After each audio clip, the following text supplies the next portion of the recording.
அனைவருக்கும் காலை வணக்கம். நான் ஜெயசெல்வன். நான் மேல்மழலையர் வகுப்பு படிக்கிறேன். மரியாதைக்குரிய ஆசிரியர்கள் மற்றும் என் உயிர் நண்பர்கள் அனைவருக்கும் காலை வணக்கம்.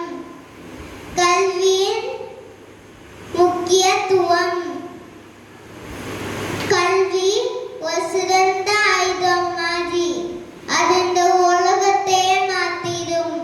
இது யார் சொன்னான்னு தெரியுமா? நெல்சன் மண்டேலா சொன்னாரு. நம்ம அவ்வை பார்த்து என்ன சொன்னாங்கன்னு தெரியுமா? கற்றோருக்கு சிறந்த செல்வம்